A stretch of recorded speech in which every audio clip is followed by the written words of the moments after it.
سال تک کے بات نہیں کی انہوں نے، تعلقات توڑ، اسی وقت ہم کو رومال والا سمجھا ہوا ہے، رشتہ توڑ کے 10 سال تک بات نہیں کی انہوں نے. یہ مزاج کیوں ہے؟ کیونکہ ہم کو رشتہ توڑنا ہم کو گناہ لگتا ہی نہیں. ہم بالکل تلے بیٹھے ہیں، جہاں رشتہ ٹوٹنے والا ہوتا ہے وہاں جوڑنے کے بجائے اور زیادہ توڑ دیتے ہیں. اللہ کے بندو، رشتہ جوڑنا اللہ کے نبی صلی اللہ علیہ وسلم کی سنت ہے. اللہ کے نبی کی شخصیت کے جو نمایاں صفات تھے اس میں سے ایک صفت کیا تھی؟ اللہ کے نبی رشتوں کے بارے میں بہت حساس تھے، رشتہ جوڑنے کا بہت خیال کرتے تھے. آپ اندازہ لگائیے، اللہ کے نبی صلی اللہ علیہ وسلم پر پہلی وحی آئی، گھبرائے ہوئے اللہ کے نبی صلی اللہ علیہ وسلم حضرت خدیجہ کے پاس آئے. حضرت خدیجہ سے کہا زمیلونی زمیلونی، مجھے چادر اڑاؤ چادر اڑاؤ. اللہ کے نبی صلی اللہ علیہ وسلم ڈر گئے، اللہ کے نبی کو کہیں کچھ ہو نہ جائے، خوف کے مارے حضرت خدیجہ سے کہہ رہے ہیں مجھے چادر اڑاؤ. حضرت خدیجہ اللہ کے نبی کو تسلی دیتی ہیں، کہتی ہیں میرے شوہر نامدار، آپ بہت نیک انسان ہیں اور نیک لوگوں کو اللہ تعالیٰ رسوا نہیں کرتا، ضائع نہیں کرتا. تسلی دی اللہ کے نبی کو. حضرت خدیجہ اللہ کے نبی کی چہیتی بیوی ہیں. جب اللہ کے نبی کو تسلی دی کہ آپ بہت نیک ہیں تو اللہ کے نبی صلی اللہ علیہ وسلم کی چند نیکیاں گنائی، چند نیکیاں اللہ کے نبی صلی اللہ علیہ وسلم کی سامنے رکھی کہ آپ بہت نیک ہیں، آپ گھبرائیے نہیں، اللہ آپ کو رسوا نہیں کرے گا. چند نیکیاں اللہ کے نبی کو یاد دلائی. اللہ کے نبی کی یعنی حضرت خدیجہ نے جب اللہ کے نبی کی شخصیت کا تجزیہ کیا، آپ کی پرسنالٹی کو اینالائز کیا، تو اللہ کے نبی کی سب سے پہلی خوبی جو حضرت خدیجہ کی نظر میں آئی وہ کیا تھی؟ اِنَّكَ لَتَصِلُ الرَّحِمَ، کہ میرے شوہر آپ تو رشتہ جوڑنے والے ہیں. وَتَصْدُقُ الْحَدِيث، آپ سچی بات کرتے ہیں، آپ غریبوں کا سہارا بنتے ہیں، آپ بے سہارا لوگوں کے لیے کماتے. بہت ساری نیکیاں یاد دلائی، پر اللہ کے نبی کی سب سے پہلی کون سی نیکی یاد دلائی؟ اِنَّكَ لَتَصِلُ الرَّحِمَ، میرے شوہر آپ تو رشتوں کو جوڑنے والے ہیں، اللہ تعالیٰ آپ کو رسوا کَلَّا لَا يُخْزِيكَ اللَّهُ أَبَدًا، اللہ تعالیٰ آپ کو رسوا نہیں کرے گا. اللہ کے نبی رشتوں کے معاملے میں بہت حساس تھے. حتیٰ کہ اللہ کے نبی صلی اللہ علیہ وسلم کے وہ رشتہ دار جنہوں نے اللہ کے نبی صلی اللہ علیہ وسلم کی مخالفت کی، اللہ کے نبی پہ جھوٹے الزامات لگائے، اللہ کے نبی پہ کوڑا کرکٹ پھینکا، اللہ کے نبی کو پتھروں سے مارا.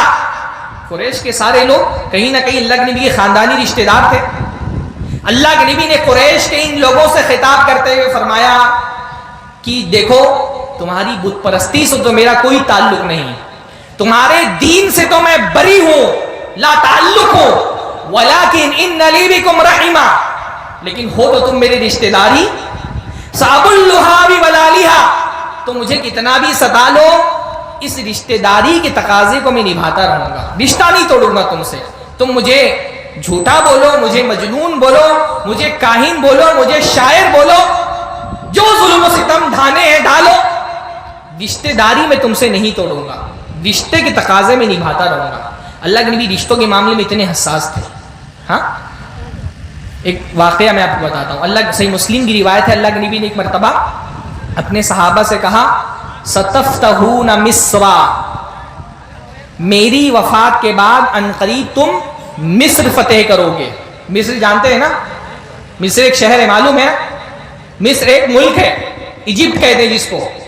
اللہ نے فرمایا ابھی نہیں، میری وفات کے بعد تم کیا کرو گے؟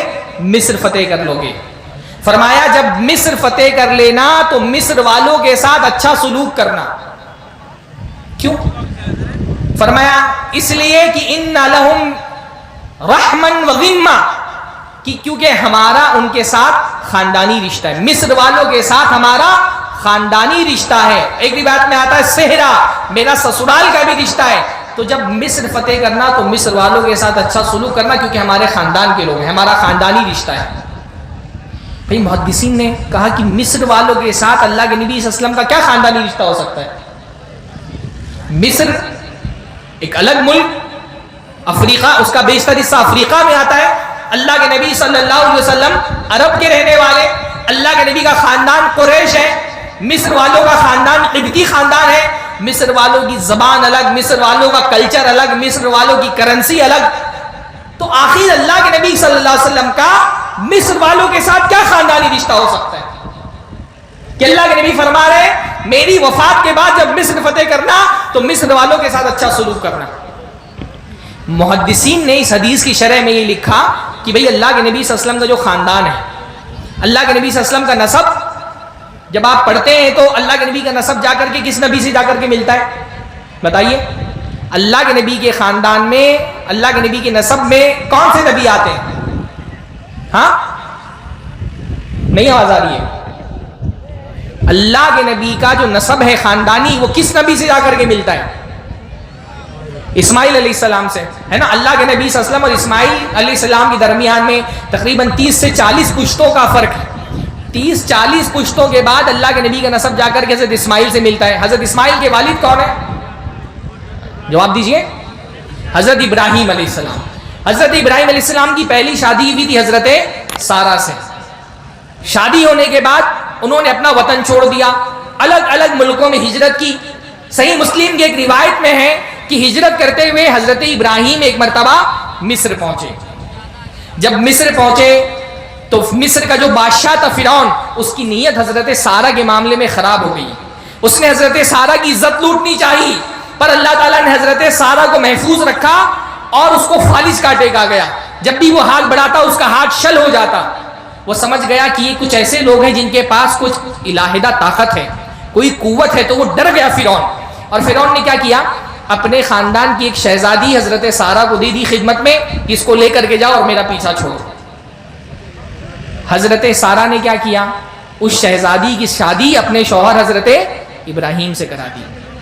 کیا نام تھا حضرت ابراہیم کی دوسری بیوی کا؟ بولیے بھائی, کیا نام تھا حضرت ابراہیم کی دوسری بیوی کا؟ ہاجر. حضرت ہاجر. حضرت ہاجر سے شادی ہو گئی حضرت ابراہیم علیہ السلام کی. حضرت ابراہیم علیہ السلام کو حضرت ہاجر سے ایک بیٹا ہوا جس کا نام ہے اسماعیل. پھر حضرت ابراہیم علیہ السلام نے حضرت اسماعیل اور ہاجر کو لے جا کر کے مکہ میں بسا دیا. حضرت اسماعیل کی نسل وہاں چلی اور اسی حضرت اسماعیل کی نسل میں اللہ کے نبی محمد رسول اللہ صلی اللہ علیہ وسلم پیدا ہوئے. تو اللہ کے نبی صلی اللہ علیہ وسلم کا نسب حضرت اسماعیل سے جا کر کے ملتا ہے, اور حضرت اسماعیل کی والدہ حضرت ہاجر وہ کہاں کی تھیں؟ مصر کی تھیں. اتنا لمبا, یعنی تقریباً 40-50 پشتوں کا لمبا رشتہ, پر اللہ کے نبی اس رشتے کو بھولے نہیں. اللہ کے نبی نے کہا ابھی نہیں, میری وفات کے بعد مصر فتح کرنا تو مصر والوں کے ساتھ اچھا سلوک کرنا, کیونکہ ہماری دادی حضرت ہاجر جو ہے وہ مصر کی تھی. یہاں صورتحال یہ ہے کہ ہمارے بچوں کو اپنے 5 پشتوں کے نام نہیں پتا ہوتے. میں کئی مرتبہ مکتب میں جا کر کے بچوں سے پوچھتا ہوں, بچے 5 پشتوں کا نام اپنے نہیں بتا سکتے. اللہ کے نبی صلی اللہ علیہ وسلم نے نہ صرف یہ کہ یاد رکھا اس رشتے کو, بلکہ صحابہ سے کہنے ان کے ساتھ اچھا سلوک کرنا وہ ہمارے رشتے کے ہیں. اور ایک روایت میں آتا ہے کہ میرا سسرال کا بھی رشتہ ہے, کیونکہ اللہ کے نبی صلی اللہ علیہ وسلم کی جو ام الولد تھی ماریا قبطیہ, وہ بھی مصر کی تھی, قبطی تھی. تو اللہ کے نبی رشتوں کا بہت خیال رکھتے تھے. اللہ کے نبی صلی اللہ علیہ وسلم نے رشتوں کا خیال رکھنے کی بہت تاکید کی ہے. اللہ کے نبی صلی اللہ علیہ وسلم نے اپنی امت کے لوگوں سے کہا 4 کام کرو, افشوا السلام, اطعموا الطعام, صلوا الارحام وصلوا باللیل والناس نیام. 4 کام کرو, سلام پھیلاؤ, کھانا کھلاؤ, رشتوں کو جوڑو, اور جب رات میں لوگ سو رہے ہوں تو نماز پڑھو. 4 کام کر لو, سلامتی کے ساتھ جنت میں چلے جاؤ. رشتہ جوڑو. اللہ کے نبی صلی اللہ علیہ وسلم نے فرمایا جس کو یہ بات پسند ہو کہ اللہ رب العالمین اس کے رزق میں کشادگی کر دے اور اس کی موت تاخیر سے آئے, وہ رشتوں کو جوڑے. اللہ کے نبی نے فرمایا لا يدخل الجنت قاطع, رشتہ توڑنے والا جنت میں نہیں جائے گا. اللہ کے نبی صلی اللہ علیہ وسلم نے فرمایا کہ ہر بندے کا جو ہفتہ بھر میں وہ عمل کرتا ہے اس کا عمل جمعرات کے دن اور جمعہ کی رات میں اللہ کے حضور میں پیش ہوتا ہے. پورے ہفتے آپ جو نیکیاں کرتے ہیں آپ کی نیکیوں کی فائل بنتی ہے, اور یہ فائل اللہ کے یہاں کب پیش ہوتی ہے؟ جمعرات کے دن میں اور جمعہ کی رات, جمعرات کے دن اور جمعہ کی رات میں. اللہ کے نبی نے فرمایا فلا يقبل عمل قاطع, تو رشتہ توڑنے والے کا عمل اللہ تعالیٰ کے یہاں قبول ہی نہیں ہوتا. آدمی نماز پڑھ رہا ہے, اس نے روزے رکھے, تلاوت کرتا ہے, صدقات و خیرات کر رہا ہے, بہت ساری نیکیاں کر رہا ہے، اللہ کے یہاں اس کی نیکیاں ریجیکٹ کر دی جاتی ہے. کیوں؟ کیونکہ اس نے کبھی باپ سے بات چیت بند کر کے رکھی ہے، ماں سے تعلقات خراب ہے، چاچا کے گھر پہ نہیں جاتا، بھائی سے رشتہ توڑ کر کے رکھا ہے، بہن سے بات چیت بند ہے. ہر انسان کی زندگی میں کوئی نہ کوئی ایک رشتہ دار ہوتا ہے جس سے اس نے تعلق توڑ کے رکھا ہو. اللہ کے نبی فرما رہے ہیں ایسے آدمی کی نیکیاں اللہ کی بارگاہ میں قبول نہیں ہوتی. اللہ ہم سب کو اس گناہ سے بچنے کی توفیق نصیب فرمائے. ہاں، رشتہ جوڑنا بہت بڑی نیکی. اچھا، رشتہ جوڑنے کا مطلب کیا ہوتا ہے؟ ہمارے یہاں رشتہ جوڑنے کا مطلب یہ سمجھا جاتا ہے کہ بھائی فلاں مجھ سے اچھے سے رہتا ہے تو میں اس کے ساتھ اچھے سے رہوں گا، وہ مجھ سے سلام کرتا ہے میں اس سے سلام کروں گا، فلاں میرا رشتہ دار مجھ سے سلام نہیں کرتا میں بھی اس سے سلام نہیں کروں گا، وہ میری دعوت لیتا ہے میں اس کی دعوت لوں گا، فلاں میری دعوت نہیں لیتا میں اس کی دعوت نہیں لوں گا. اس نے اپنے یہاں شادی میں میرے گھر سے صرف ایک آدمی کی دعوت دی تھی، میں بھی اپنے یہاں شادی ہوگی تو ایک آدمی کی دعوت دوں گا. اس نے سپریا دعوت دی تھی تو میں سپریا دعوت دوں گا. سپریا ہی بولتے ہیں نا.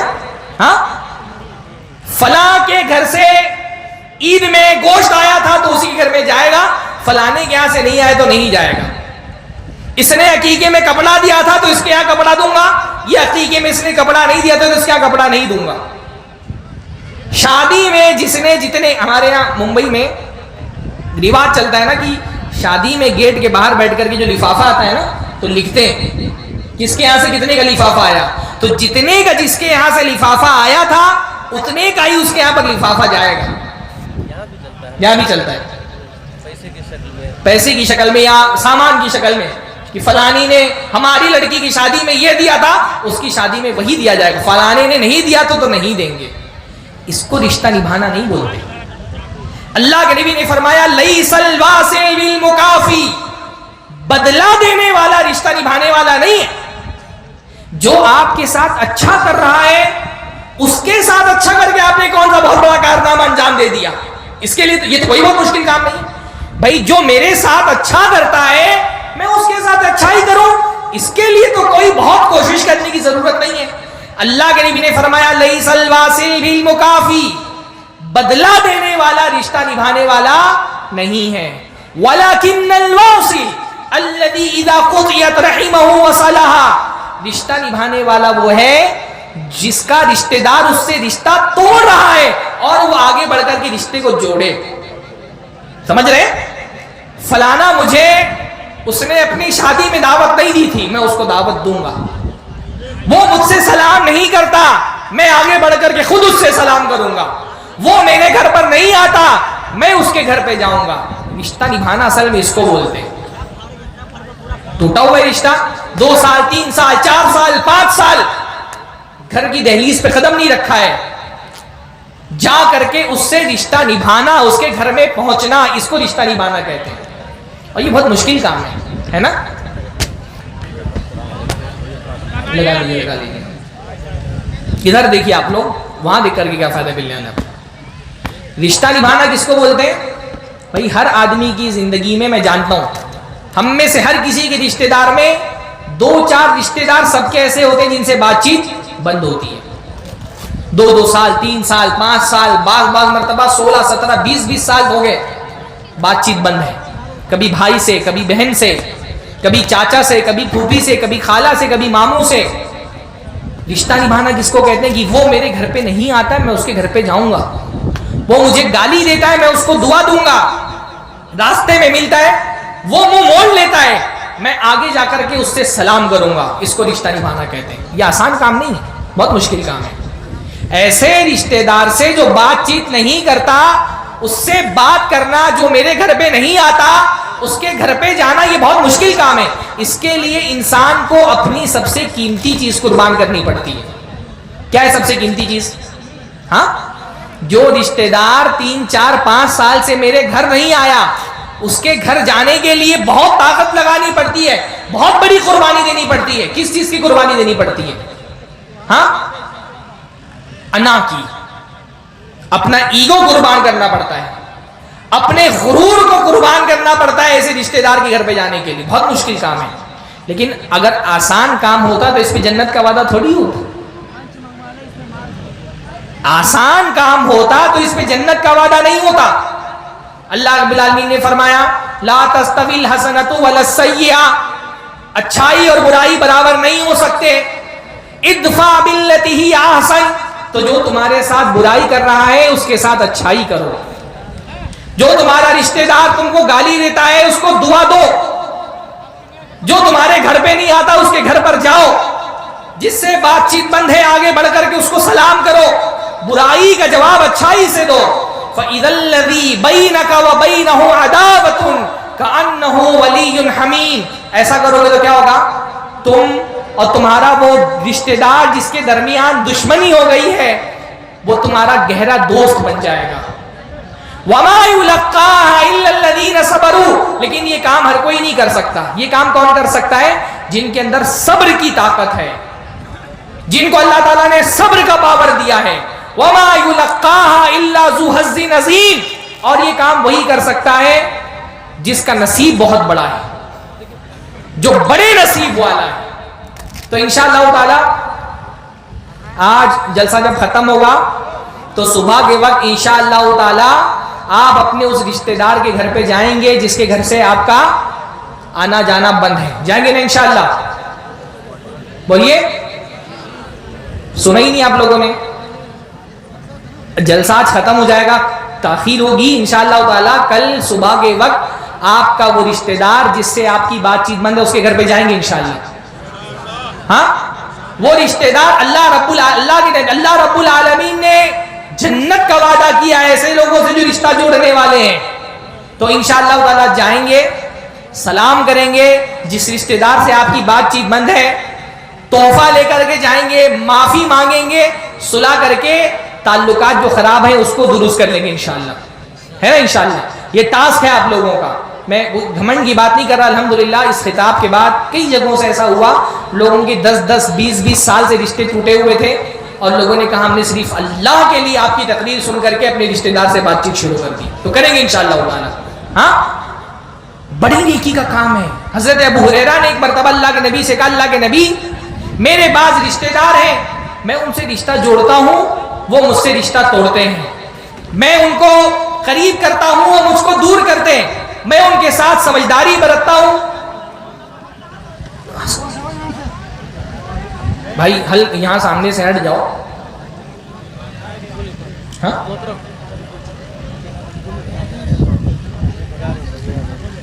میں ان سے جوڑتا ہوں وہ مجھ سے توڑتے ہیں. تو کہ اللہ کے نبی صلی اللہ علیہ وسلم میں کب تک ایسے رشتہ داروں کے ساتھ اس نے سلوک کروں؟ اللہ کے نبی نے فرمایا یہ تو ایسے ہی گویا کہ تم ان کے چہرے پر مٹی ڈال رہے ہو. اور جب تک تم ایسے رشتہ داروں کے ساتھ اچھا سلوک کرتے ہو اللہ تعالیٰ کی طرف سے ایک فرشتہ تمہارے لیے متعین ہو جاتا ہے جو تمہاری مدد کرتا رہتا ہے. تو رشتوں کو جوڑیے. آخری بات میں بولوں گا، وقت میرا ختم ہو گیا ہے. ایسی چیزوں سے بچیے جن سے رشتے ٹوٹتے ہیں. وہ چیزیں ان سے بچنے کی کوشش کریے جن سے رشتے ٹوٹتے ہیں. اور رشتہ توڑنے والی سب سے خطرناک چیز کیا ہے؟ حسد.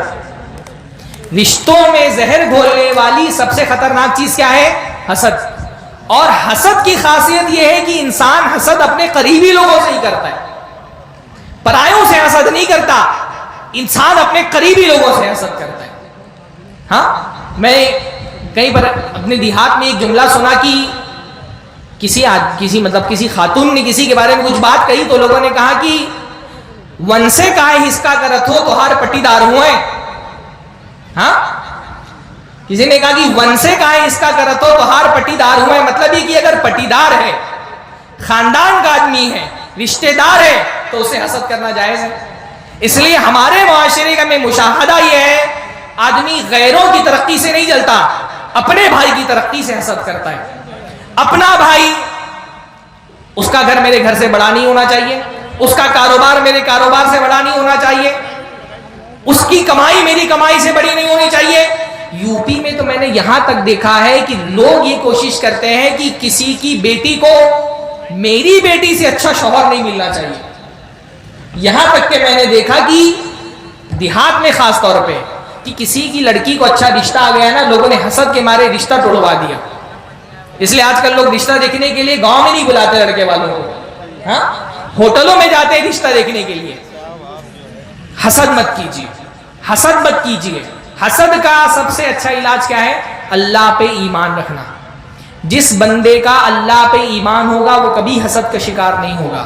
اللہ کے نبی صلی اللہ علیہ وسلم حسد کا سب سے اچھا علاج کیا ہے کہ اللہ پر ایمان رکھیے.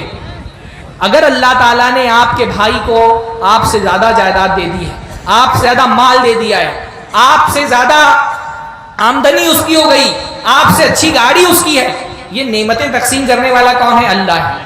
جو اللہ کی ذات پر ایمان رکھے گا وہ کبھی حسد کا شکار نہیں ہوگا. آخری بات میں بولتا ہوں, رشتوں کو توڑنے والی دوسری سب سے بڑی چیز ہوتی ہے بدزبانی. بعض مرتبہ انسان اپنے زبان کے زخم سے رشتوں کو توڑ دیتا ہے, زبان کے وار سے رشتوں کو توڑ دیتا ہے. بہت سارے لوگ ایسے ہوتے ہیں جو اپنی زبان کے ذریعے سے رشتہ داروں کا دل چھلنی کر دیتے ہیں, اپنی گفتگو سے رشتے توڑ دیتے ہیں. اس لیے رشتوں کے معاملے میں زبان سنبھال کر کے استعمال کرنا چاہیے. بہت سارے لوگ معاشرے میں ایسے ہوتے ہیں بد زبان ہوتے ہیں, ہر کسی کے ساتھ بد زبانی کرتے ہیں, اور ان کو بد زبانی سے روکا جائے تو بولتے ہیں میں بہت صاف گو ہوں, میں حق بات بول دیتا ہوں, اس لیے لوگ مجھ سے غصہ ہو جاتے ہیں. حالانکہ وہ حق بات نہیں بولتے, وہ بد زبان ہوتے ہیں. بھائی صحیح بات بولنے کا صحیح طریقہ ہونا چاہیے جس سے لوگوں کا دل نہیں ٹوٹے. تو زبان کا استعمال بہت احتیاط کے ساتھ کریے. اسی طرح سے رشتے خراب کرنے میں ایک تیسری بہت بڑی وجہ ہوتی ہے, معاشرے میں کچھ لوگ ایسے ہوتے ہیں جن کو رشتہ داروں کو لڑانے میں بہت مزہ آتا ہے. کچھ لوگ ایسے, جیسے پرانے زمانے میں کچھ لوگوں کا شوق ہوتا تھا نا کہ مرغے لڑاتے تھے, بکرے لڑاتے تھے.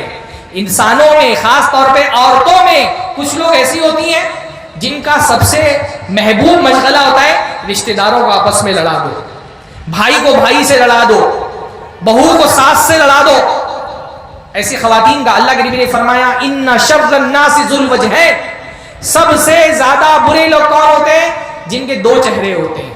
یاتی ہؤلاء بوجہہ و یاتی ہؤلاء بوجہہ, ایک چہرہ لے کر کے فلاں کے پاس جاتا ہے, ایک چہرہ لے کے فلاں کے پاس جاتا ہے. معاشرے میں خاص طور پہ خواتین میں ایسی خواتین ہوتی ہیں جن کا سب سے محبوب مشغلہ ہوتا ہے ان کے پاس جا کے ان کی برائی کریں گی, ان کے پاس جا کر کے ان کی برائی کریں گے, اور آپس میں دونوں کو لڑا دیں گے. ہر محلے میں دو چار خواتین ایسی ہوتی ہیں جن کا کام بالکل گوگل کی طرح ہوتا ہے. گوگل, ہاں, ہر گھر میں جا کر کے ڈاٹا کلیکٹ کریں گے اور آپ صرف ان کے سامنے ذکر کریں پورا آپ کے سامنے کھول کے رکھ دیں گی. ایسے لوگوں سے بچنا بہت ضروری ہے. رشتوں کو ایسے لوگوں سے بچائیے جن کا محبوب مشغلہ لوگوں کو لڑانا ہوتا ہے.